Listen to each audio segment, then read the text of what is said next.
There was a column over the weekend, and it concerned the University of Georgia. And basically, the context was, can anybody beat Georgia but themselves? I ask you that question. What the age? What the? What was he thinking? Release the hounds. The Dave Hooker Show. Keep cool. A presentation of OffTheHookSports.com. Can anybody beat Georgia but Georgia this year? You know what I mean, Caleb. They have to show up like they did against Missouri last year. They have to show up with a B minus C plus game. Not even tank it. I'm not talking about a D. I'm talking about a B minus C plus game and lose. Can they show up and that happen to these Georgia Bulldogs that return, I believe, 73% of their production on defense and somewhere along the lines of 60-something on offense? Pretty impressive group coming back a year after they won their second national title with a bunch of new guys on a vaunted defense. Yes, but not on their – I don't know if it's on their schedule, on their regular season schedule. I think that Tennessee is the best chance to beat them on their regular season schedule. If you look at their schedule, it's just – it's another awful schedule. I mean, they're the toughest for them outside of Tennessee is probably a trip to Auburn, because as much as I despise him as a human being, Hugh Freeze is a great coach, but it's Hugh Freeze's first year. So I don't think Hugh Freeze is going to have the horses to beat Georgia this year. I think that the closest is probably Tennessee. They get Ole Miss at home the week before, but that's at home. You think they're losing to Lane Kiffin at home? Hugh Freeze could stack some stuff in the offseason because that would be a monster win. That could be one of those where you save some stuff. But you're right. I mean, yeah. Georgia's going to be a 13-point favorite. Right, exactly. I think the best chance to beat Georgia is, not trying to tease anything, guys, but maybe the next Kirby Smart, Nick Saban, the team they might face again in the SEC championship game. I'm talking about LSU. I'm on a watch out for a potential LSU dynasty happening very, very soon, guys. I think that could happen, but I think that's a year away. I'm going to say Alabama absolutely, because Nick Saban is now playing Georgia at Georgia's own game. Okay, so he's saying, I'm going to go back to being a little bit more conservative. I'm going to control the ball. I'm going to have an equal emphasis on defense. Now, this is the opposite of what Josh Heupel is doing. I think it's the best thing for Josh Heupel, and eventually I think he will tweak that, in that you have more of those 4-minute offensive drives and you have more defensive players that you can provide depth when your team's going up and down the field. But right now, the two teams that are going to be successful running it a little bit more conservatively at the elite level are going to be Georgia and Alabama. And if they're playing the same game, I'm going to take Alabama. I think that Alabama can beat them in an SEC title. I'm not disagreeing with you on LSU. I just want to see it. I think that I'll take Nick Saban against Brian Kelly right now, and I want to see that talent at LSU, which it probably will, get to the Alabama level. All right, I'm going to totally disagree with you on this. Disagree away. Let's get heated, Dave. Let's go.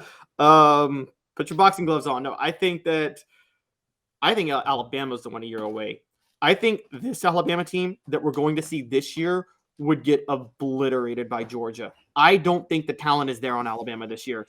They're either going to have the worst quarterback in the SEC starting for them, or they're going to have a freshman who hasn't started at all this year and who is not Bryce Young. And so I think this is a rebuilding year for Alabama, and I cannot believe I'm saying those words are coming out of my mouth. But Alabama is going to have a rebuilding season this year. I could see 8-4. Oh, well, I don't think that's going to happen. Let's remember this. I mean, they lost 2 games at the last second to Tennessee and LSU. They won 5 in the last second, it felt like. Was that? Yeah. It seemed like they won 5 in the last second, though. So. Well, that's true. You can play that either way. But the reason I don't think that Alabama will be in as much of a rebuilding year, and you got to remember, Georgia is replacing their most successful quarterback of all time, Caleb.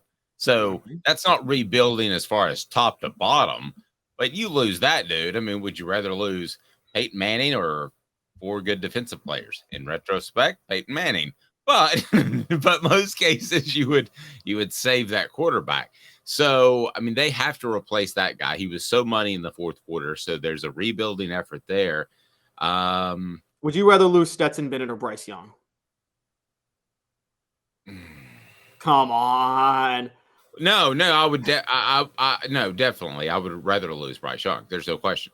I'm sorry, rather lose Stetson Bennett. I would want to hold on to Bryce Young. I'm trying to think though of what is around Alabama currently. I kind of moved on to the next thing without telling you. What does Alabama have in terms of skill position players? Because as good as Bryce Young was, I think he had a bunch of guys in the skill position players that weren't very good.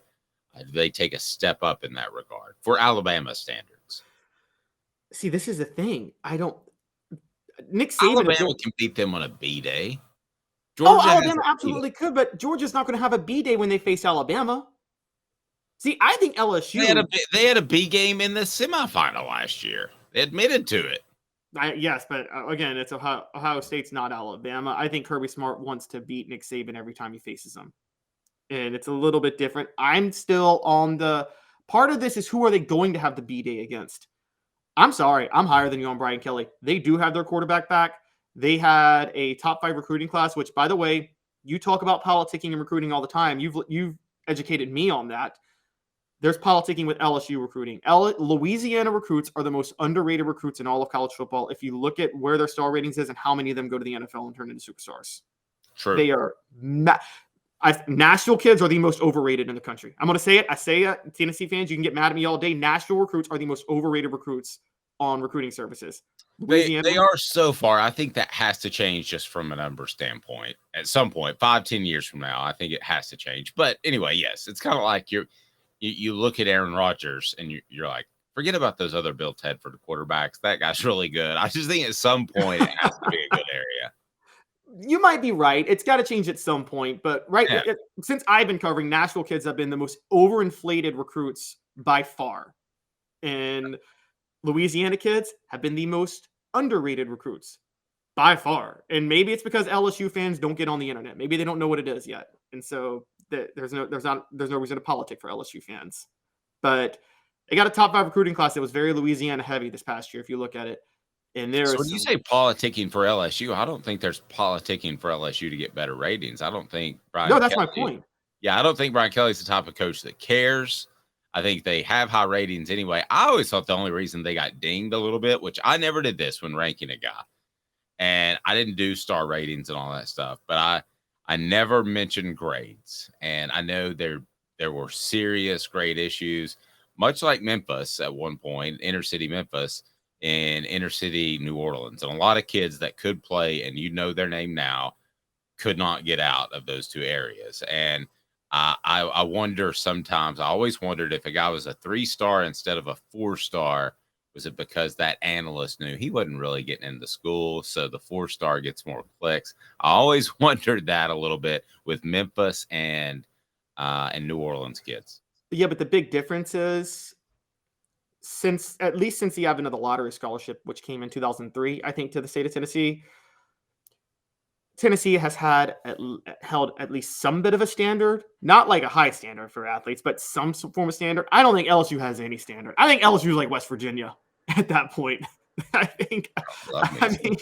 Virginia. You've got to go to West Virginia and watch a football game. West Virginia has zero academic standards, guys, for their athletes. It's a notorious thing.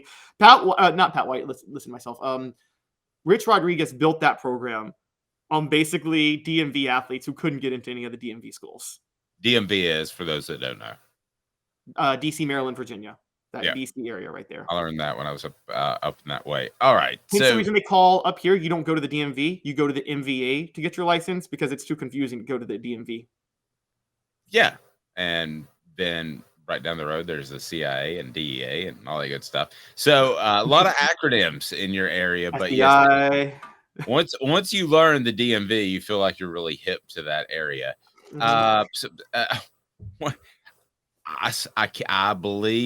I believe in my heart that in a straight up game, both teams play B+, that Alabama can beat Georgia.